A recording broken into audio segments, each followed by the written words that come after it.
It started with dark boils and blackened skin. In just 5 years, it wiped out up to 60% of Europe's population. The Black Death pandemic radically transformed medieval society, but how did the plague spread so quickly and violently? Unravel the chilling mysteries behind the worst disease outbreak in history. It killed indiscriminately, rich and poor, sinner and saint. Be sure to subscribe and like this video to follow our journey into the bizarre world of the Black Death plague. The Black Death, a catastrophe that transformed medieval society. Few events in human history can rival the scale and devastation of the Black Death. This deadly pandemic ripped through medieval Europe, Asia and Africa from 1347 to 1351, killing up to 60% of the population in some regions and radically transforming society. This video will provide an in-depth look at the causes, spread, and effects of this catastrophic disease outbreak. Origins of the Black Death. The Black Death was an outbreak of bubonic plague, an excruciating disease caused by the bacterium Yersinia pestis. It is carried and transmitted by fleas that infest rodents, particularly the black rat, which was prevalent in cities along medieval trade routes.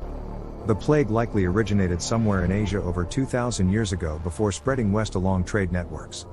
The earliest recorded Western outbreak was the plague of Justinian in 541 AD, which severely affected the Byzantine Empire. After this, the plague reappeared occasionally but did not cause catastrophic death tolls again until the 14th century. In the early 1330s, a series of disasters struck the Great Khanate of the Mongols, ruled by Kublai Khan and stretching across Central Asia.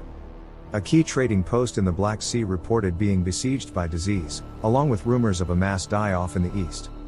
Genoese traders established colonies around the Black Sea and likely carried infected rat stowaways back to Italy, unleashing the Black Death on Europe. Spread of the Black Death across medieval trade networks. The Black Death first arrived in Europe in 1347, when 12 Genoese trading ships docked in the Sicilian port of Messina.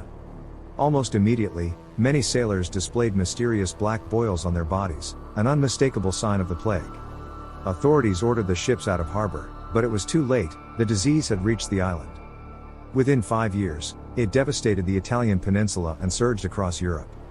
Major trade routes along the Mediterranean and overland facilitated the rapid spread of the Black Death. Populous port cities with frequent commerce like Venice, Marseille and Barcelona soon became epicenters of outbreaks. Inland trading hubs like Paris, London and Vienna also suffered enormous death tolls. The disease radiated outward from these points along trade, pilgrimage and military routes. By 1350, the Black Death had struck France, Spain, Portugal, England, Germany, Scotland, Ireland, Norway, Sweden, Poland, Hungary, the Balkans, and parts of Russia. Carried by land and sea, no corner of Europe was safe from the plague. Even isolated towns and villages were vulnerable due to regular local trade. Within a few years, the Black Death had fanned out to become the worst pandemic in recorded history. Medical effects, symptoms and treatments. The Black Death was terrifying in its speed and severity. The first indications were lumps or buboes in the groin, armpits or neck that oozed blood and pus. Dark splotches also appeared on the skin from internal bleeding. Victims suffered high fevers, intense pain, vomiting, diarrhea and disorientation. In later stages, lungs, nerves and skin could turn black. Death often occurred within 2 to 7 days. 14th century doctors had no concept of contagious germs or helpful antibiotics. Medical textbooks instead linked disease to an imbalance of the 4 humors: blood, phlegm, black bile and yellow bile. Common treatments included bloodletting, hot poultices and exposure to sewage or rotting matter, in hopes of balancing the humors. Doctors also prescribed herbs, rest, fasting and prayer. Some wore bird-like masks stuffed with aromatic herbs, meant to filter out bad air. None of these treatments stopped the plague spread or saved lives. With no effective response, fear and panic took hold as the Black Death killed rich and poor alike with ruthless speed. Wild conspiracy theories spread, blaming Jews, lepers, the wealthy, or God's wrath. Many saw it as the biblical apocalypse. Without modern medicine, populations were forced to shelter in place. Quarantines, travel bans, limits on public gatherings, and nighttime curfews became common. Still the plague raged on. Social effects, shaking medieval society. The Black Death's massive scale caused widespread social upheaval across Europe. With such staggering death tolls, the traditional social order was turned upside down. Feudalism, the economic model of medieval Europe, was shaken to its core. When fiefs lost up to 60% of their serfs, the survivor peasants gained more bargaining power and mobility. As labor shortages developed, they began demanding better pay, reduced rents, and the end of peasant servitude. Landowners were forced to adapt, shifting toward monetary rents and wages for free tenant farmers and skilled craftsmen. These changes accelerated the decline of feudalism.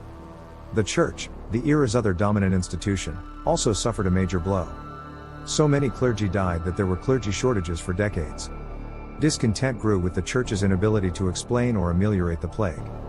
Questioning and skepticism toward religion increased after the plague's random, undiscriminating mass death. Faith in the church gradually decreased, foreshadowing the coming Renaissance. Economic effects, labor shortages and inflation. The Black Death's staggering death toll caused a severe labor shortage, with multiple impacts on the medieval economy. Agricultural production and food output fell dramatically in some areas, leading to potential famine, while increased wages made it difficult for landowners to produce at pre-plague profit margins. Shortages of skilled workers disrupted trade, manufacturing and services. However, the reduced workforce also benefited some peasants and skilled laborers. Workers could demand higher wages due to scarcity. With fewer opportunities to work, many migrated to cities despite bans on movement. Urban centers thus absorbed more laborers, while rural areas faced potential economic collapse. Widespread inflation also occurred due to imbalances of supply and demand. The limited products being produced became more valuable, while cash from the deceased flooded the economy and stretched available resources. As the traditional economic order toppled, the inequalities of feudalism faded and medieval society continued evolving toward modernity. Recurrences over centuries, the third pandemic. The Black Death, characterized by bubonic plague, continued to strike Europe with less severity and sporadic outbreaks after 1351. But the shadow of the plague loomed large for centuries. Major resurgences occurred every 20 to 30 years, made worse by no improvements in hygiene or medical treatments. Notable recurrences included the Great Plague of London, 1665-66, which killed 15 to 20% of the population. Plague remained an issue through the 1700s due to continued poor hygiene in urban areas coupled with huge black rat populations hungry for grain stores. Europe also suffered from the Great Plague of Marseille, 1720-22, Moscow Plague, 1771, and another outbreak in London, 1836. Quarantines, travel restrictions and killing rats offered limited protection against recurring plague. The pandemic finally subsided in Europe by the early 1800th century. Yet the plague raged on in Asia, where it originated. From 1894 to 1929, it killed over 12 million people in India alone. Spread by trade routes, the third pandemic erupted in China's Yunnan province in 1855. For decades, the disease continued spreading to port cities worldwide, aided by new steamship travel. The discovery of the plague bacterium in 1894 led to breakthroughs in prevention and the advent of modern epidemiology. The third pandemic officially ended in 1959, though isolated cases still appear today. It serves as a reminder that vigilance against pandemics is still needed in an interconnected world. Legacies of the Black Death on medieval society. In closing, the Black Death stands unequaled as a watershed moment in Western history due to its staggering scale and death toll. It irrevocably changed the social, economic and political trajectory of medieval civilization by weakening feudalism, the church, and the traditional order. This breakdown of existing structures opened the door for the coming Renaissance, exploration and scientific advances. Of course, these changes brought mixed outcomes. The Black Death highlighted the need for public health reforms and medical discoveries, but also led to persecution of minorities. It enabled alternative economic models and upward mobility, yet also caused short-term hardship for vulnerable populations. Pandemics remind us that humans often react with their worst impulses: fear, hatred, violence and divisiveness. Yet the Black Death transformed society in myriad complex ways, leading to long-term progress.